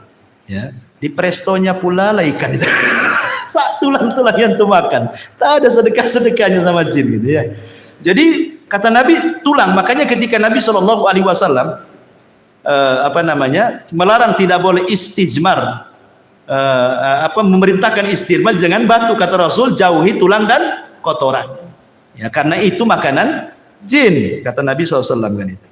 Ya. Kemudian juga setiap makanan yang tidak disebut nama Allah yang saya sudah katakan, antum makan apa saja antum tak baca basmalah, jin ikut di situ. Ya, jadi setiap makanan yang tidak disebut nama Allah Subhanahu wa taala, dan tentu ada makanan lain yang kita tidak tahu. Ya. Adapun tempat-tempat jin disebutkan dalam beberapa riwayat. Yang pertama, tempat syaitan atau tempat jin adalah pasar. Pasar itu tempat syaitan, tempat jin jahat. Nabi SAW mengatakan, la takunanna in istata'ta awwala ma yadkhulu suq wala akhira man yakhruju minha fa innaha ma'raqatu syaitan wa biha yansibu rayatahu, kata Rasul. Jangan, kalau bisa lah, jangan menjadi orang yang pertama masuk pasar dan jangan menjadi orang yang terakhir keluar pasar, kata Rasul. Jangan yang pertama kali kau masuk pasar, jangan pula yang terakhir masuk keluar pasar. Kenapa? Karena pasar itu tempat perangnya setan. Disitulah setan menancapkan bendera perangnya, genderang perangnya. Ayo perang dengan saya. Makanya tidak ada maksiat di luar pasar kecuali ada semua dalam pasar. Sebutkan maksiat di luar pasar apa yang tidak ada? Ada semua. Syirik banyak yang taruh tangkal-tangkal di warung-warung. Kan itu ya. Apalagi orang maki-maki di pasar, orang sumpah palsu, wallahi semua di pasar itu. Orang yang nipu, orang yang ngurangi takaran, timbangan, meteran, semua ada di pasar. Ya, makanya itu tempat setan. Makanya ada doa orang masuk pasar itu, berdoa. Ya. Kemudian yang kedua, tempat setan adalah kamar mandi hammam. Makanya kita disuruh berdoa, Allahumma inni a'udzubika minal khubthi wal khaba'is. Aku berlindung dari setan laki-laki dan perempuan, karena itu memang tempat jin, syaitan. Ya. Kemudian yang ketiga, hadis Abi Hurairah, sallu fi marabidil ghanam wa la tusallu fi a'tanil ibil. Salatlah di kandang kambing, jangan salat di kandang unta. Maksudnya kandang unta itu tempat unta istirahat. Karena unta itu paling cemburu kalau tempatnya ditempati orang. Kalau kambing antum di situ nggak akan cemburu, kambing cuek-cuek aja. Kalau antum sholat di situ diterjang sama tempat dia langsung dikejar antum. Karena ada tabiat setan, ya unta itu. Makanya kalau makan daging unta wudu, kalau makan daging kambing tidak wudu, gitu ya. Maksudnya tidak batal wudunya. Kemudian juga hadis yang ketiga. Kata Imam Ibnu Taimiyah rahimahullah, al-amakinul lati yunha 'anis salati fiha ka'atanil ibil wal hammami wa hiya al-ma' wasyaitan. Wa kadzalika ma yusafiru ilaihi ba'dun nas minal magharati wa nahwihi minal jibali qasirin li ta'dim tilkal buqati bisyami wa misra wal jazirati wal khurasan wa ghairiha. Wa kullu mawdi'in tu'addimuhu an-nas ghairal masajid wa masyairil hajj fa innahu ma'wa syaitan. Ya, kata Ibnu Taimiyah, tempat-tempat yang diagungkan manusia yang tidak ada perintah untuk mengagungkan, maka di situ tempat setan. Ya. Pokoknya kalau ada tempat-tempat diagungkan manusia, pada Allah tidak memerintahkan untuk mengagungkannya, kata Ibnu Taimiyah, disitulah tempat setan. Ya. Ya macam-macam, tak kuburan atau tempat keramat gitu ya, gua-gua tertentu, bukit-bukit, kawah-kawah dan yang lainnya, maka kata Ibnu Taimiyah itu tempat setan. Kemudian hadis Abu Qatadah, hadis Qatadah dari Abdullah ibn Sarjis radhiyallahu an, Nabi SAW mengatakan naha an yubala fil hujri, Rasul melarang tidak boleh kencing di lubang.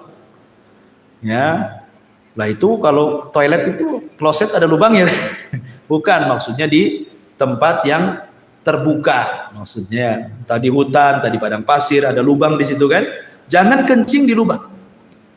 Kata Qatadah ketika ditanya kenapa, alasannya, maka beliau mengatakan innaha masakinul jin, bisa saja di situ dijadikan tempat jin. Ya, pokoknya kalau kencing lihat-lihat ada lubang enggak, takutnya lubang ular pula juga di situ kan, keluar bahaya untuk ya. Kemudian Imam Nawawi juga mengatakan as-salatu fi ma'was syaitan makruhatun bil ittifaq.